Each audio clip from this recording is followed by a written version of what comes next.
cabdi naasir kusoo dhawow muqdisho times. Ilyas aad baad u mahadsantahay adiga iyo dhammaan daawadayaashaada. waxaan idin leeyahay Ramadaan Kariim. waa adiga mudan Ramadaan Kariim. wax ma nooga sheegi kartaa shaqooyinka aad halkan ku qabataan? runtii law firmigan waxaan ku qabanaa cases ma aragtay kala duwan. waxay la shaqeeyay lawyer kale. marka guud ahaan waxyaabahan galla waxay u badan yihiin arrimaha personal injury la yiraahdo. haddii la faahfaahin ay yihiin accident-yada kale. waxaan galnaa arrimaha immigrationka noocyadooda kala duwan.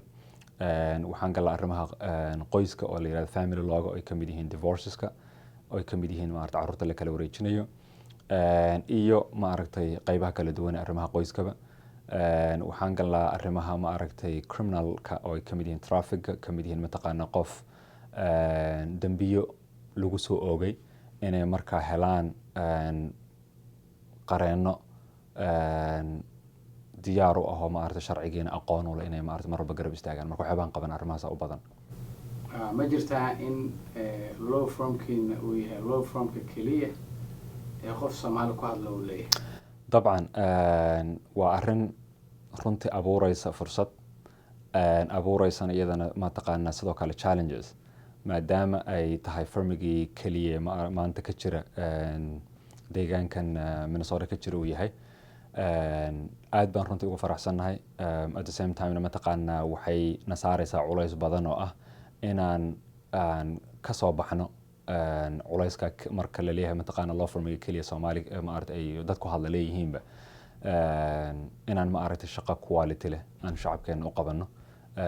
not only shacabka Soomaalida balse mataqaana cid walba oo u baahan qareen ethical ah oo maaragtay sida shaqo quality oo wanaagsan u qabanaya.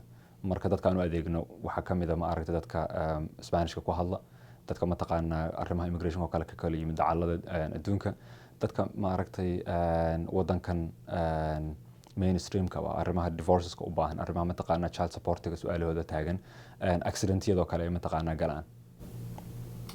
cabdi naasir waxaa igu maqaal ah in xafiiskiina uu dhawaan ku soo wareegay magaalada Minneapolis. ka hor xaguu fadhigiina ah? su-aal wanaagsan. fadhigana kolka hore wuxuu ahaa St. Paul. xafiiskan halkaasaan ka bilownay. marka maadaama St. Paul ay dadku inta badan ay yaqaanaan Minneapolis, waxaa noqotay dadka gaar ahaan tuulooyinka ama maaragtay magaalooyin xataa ka baxsan magaaladeena ka imanayo kale inay marka hore yimaadaan Minneapolis. marka for convenience ahaan baan maaragtay ugu soo wareejinay xafiiska Minneapolis. wax ma nooga sheegi kartaa kiisaska ugu badan ee ay Soomaalidu ugu yimaadaan? dabcan su-aalaha ma aragtay su-aashaas haddii aan eego statistic ahaan waxyaabaha kiisaska anaga ugu badan waxay u badan yihiin arrimaha immigrationka. waana la fahmi karaayo qof walba oo ma aragtay immigrant ah waxyaabaha uu qabay ugu horeeya waxaa kamid ah arrin immigration. dabcan dhinac unbay mataqaana kasoo galaysaa. waxaa kaloo ugu badan arrimaha accident-yada kale kiisaska ugu badan bay yihiin. iyo kiisaska ma aragtay la xiriira arrimaha traffic oo kale, traffic violation ama xadgudubyada mataqaana shuruucda traffiga. aragtidaada Soomaalida ma yihiin dad fahamsan sharciga wadankan iyo qaabka ugu shaqeeyo? runtii waa su-aal adag.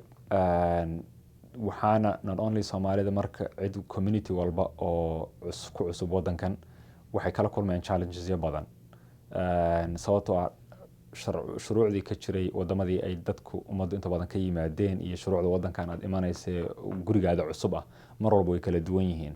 marka anagu ahaan xafiis ahaan iyo law firm ahaan waxaan aad sharafno ah laftanadu inaan ka qayb qaadanayno transitionkaasayta ah inaan dadkeenii aan u samayn karno oon ma aragtay inuu transitionkooda noqdo smooth, sharciyadoodina ma aragtay u fahmi lahaayeen aan laftanadu qayb ka qaadano.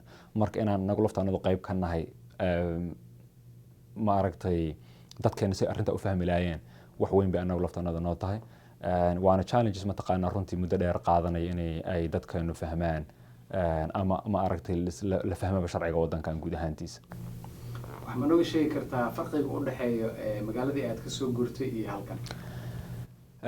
magaaladii aan ka soo guuray oo St. Paul waa isla Twin Citieskii meel fog runtii ma kala jiraan, balse waxaan ugu talagalay inay convenience ahaan oo kale ama mataqaanaa dadku ay u fududaato ka imaanayo maaragtay magaalooyinka todoba duwan ama Minnesota marka la yiraahdo maaragtay xarun waxay u noqotay inkastoo capital ka tahay St. Paul Minneapolis oo kale marka waxaan usoo relocate garaynay inay noqoto mid u fudud clients kanaga inay mar walba mataqaanaa iman karaan iyagoona dib haddana u imaanin St. Paul aan usoo aadin haddii hadda dhinaca Soomaaliya aan aadno magaaladan waxaa ka socda dadaalo fara badan oo loogu gurmanayo abaaraha Soomaaliya adiga shakhsi ahaan Cabdinaasir ama law firmkaaga qayb ma ka noqoteen dadaaladaas runtii xilli adag bay Soomaaliya maanta ku jirtaa on top of wixii ma aragtay dhibaato ay soo martay haddana abaar ba'an baa wadankii ka jira marka qof walba oo arrimaha danaynaya ama arrimaha Soomaaliya danaynayana waajib baa ka saaran runtii ka qayb qaato xafiis ahaan Cabdinaasir ahaan waan mataqaanaa ku howlanahay inaan ka qayb qaadano cid walba oo mataqaanaa arrimahaas ay ka qayb qaadanaysa inaan taageero oon garab istaagna diyaar baan u nahay de wax ugu muhiimsanna waxaa weeye waxaan ilaahayna ka baryaynaa waa bil Ramadaan waay inay maaragtay dhibaatadaas iyo abaarahaas ilaahay ka qaado qof walbana dee waajibkiisa inuu guto iyo wixii kale la mataqaanaa loo qaban karaba inaan diyaar baan laftanadan u nahay waa mahadsantahay Cabdinaasir aad baad mahadsantahay Ilyas